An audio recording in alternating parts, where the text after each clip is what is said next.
ಬದಲಾಗಲಿದೆ ಎಸ್ಎಸ್ಎಲ್ಸಿ ವಿದ್ಯಾರ್ಥಿಗಳ ಭವಿಷ್ಯ. ತೃತೀಯ ಭಾಷೆಗೆ ಗ್ರೇಡ್ ಸಿಗುತ್ತಾ ಅಥವಾ ಮಾರ್ಕ್ ಸಿಗುತ್ತಾ?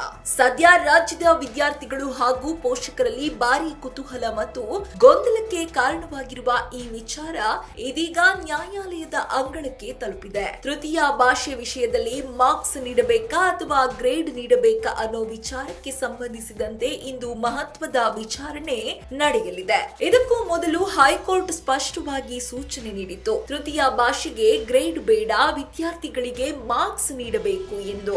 ಈ ಆದೇಶವು ವಿದ್ಯಾರ್ಥಿಗಳ ಭವಿಷ್ಯದ ಮೇಲೆ ನೇರ ಪರಿಣಾಮ ಬೀರುವುದರಿಂದ ಈ ವಿಷಯ ಮತ್ತಷ್ಟು ಚರ್ಚೆಗೆ ಗ್ರಾಸವಾಗಿದೆ. ಆದರೆ ಹೈಕೋರ್ಟ್ ನೀಡಿದ ಈ ಆದೇಶವನ್ನ ಪ್ರಶ್ನಿಸಿ ರಾಜ್ಯ ಸರ್ಕಾರ ಮೇಲ್ಮನವಿ ಸಲ್ಲಿಸಿದೆ. ಸರ್ಕಾರದ ವಾದ ಏನು ಎಂದರೆ, ತೃತೀಯ ಭಾಷೆಗೆ ಮಾರ್ಕ್ಸ್ ನೀಡೋದಕ್ಕಿಂತ ಗ್ರೇಡ್ ನೀಡುವುದು ಹೆಚ್ಚು ಸಮಂಜಸ.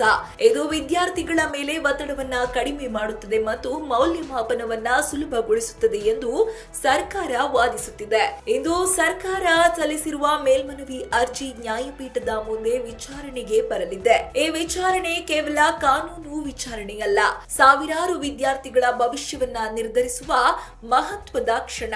ಇನ್ನೊಂದು ಕಡೆ ವಿದ್ಯಾರ್ಥಿಗಳು ಈಗಾಗಲೇ ಎಸ್ಎಸ್ಎಲ್ಸಿ ಪರೀಕ್ಷೆಯನ್ನ ಪೂರ್ಣಗೊಳಿಸಿದ್ದು ಫಲಿತಾಂಶಕ್ಕಾಗಿ ಕಾಯುತ್ತಿದ್ದಾರೆ. ಶಿಕ್ಷಣ ಇಲಾಖೆ ಏಪ್ರಿಲ್ 24ರಂದು ಫಲಿತಾಂಶ ಪ್ರಕಟಿಸಲು ಸಿದ್ಧತೆ ನಡೆಸಿತ್ತು.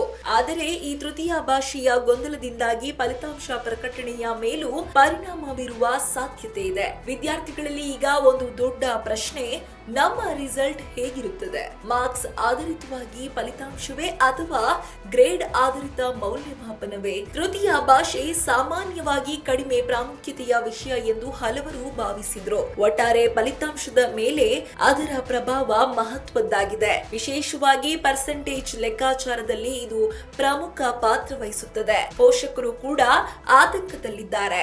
ಮಾರ್ಕ್ಸ್ ಸಿಗುತ್ತದೆಯಾ, ಗ್ರೇಡ್ ಸಿಗುತ್ತದೆಯಾ, ಇದರಿಂದ ಮಕ್ಕಳ ಮುಂದಿನ ವಿದ್ಯಾಭ್ಯಾಸದ ಮೇಲೆ ಪರಿಣಾಮ ಬೀರುತ್ತದೆಯಾ ಅನ್ನೋ ಚಿಂತೆ ಅವರದ್ದಾಗಿದೆ.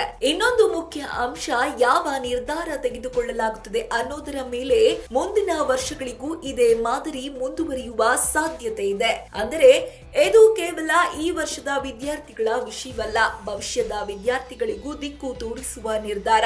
ಹೀಗಾಗಿ ಇಂದು ನಡೆಯುವ ವಿಚಾರಣೆ ಎಲ್ಲರ ಗಮನ ಸೆಳೆದಿದೆ. ನ್ಯಾಯಾಲಯ ಏನು ತೀರ್ಪು ನೀಡುತ್ತದೆ? ಸರ್ಕಾರದ ವಾದಕ್ಕೆ ಮನ್ನಣೆ ಸಿಗುತ್ತದೆಯಾ ಅಥವಾ ಹೈಕೋರ್ಟ್ನ ಹಿಂದಿನ ಆದೇಶವೇ ಮುಂದುವರಿಯುತ್ತದೆಯಾ? ಈ ಎಲ್ಲಾ ಪ್ರಶ್ನೆಗಳ ಉತ್ತರ ಇಂದು ಸಿಗಲಿದೆ.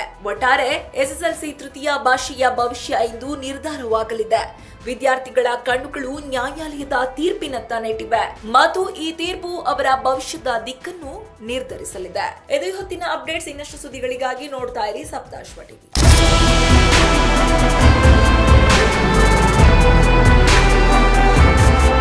ಇನ್ನಷ್ಟು ಹೆಚ್ಚಿನ ಮಾಹಿತಿಗಾಗಿ Saptashwa TV Kannada YouTube channel ಅನ್ನು ಸಬ್ಸ್ಕ್ರೈಬ್ ಮಾಡಿಕೊಳ್ಳಿ.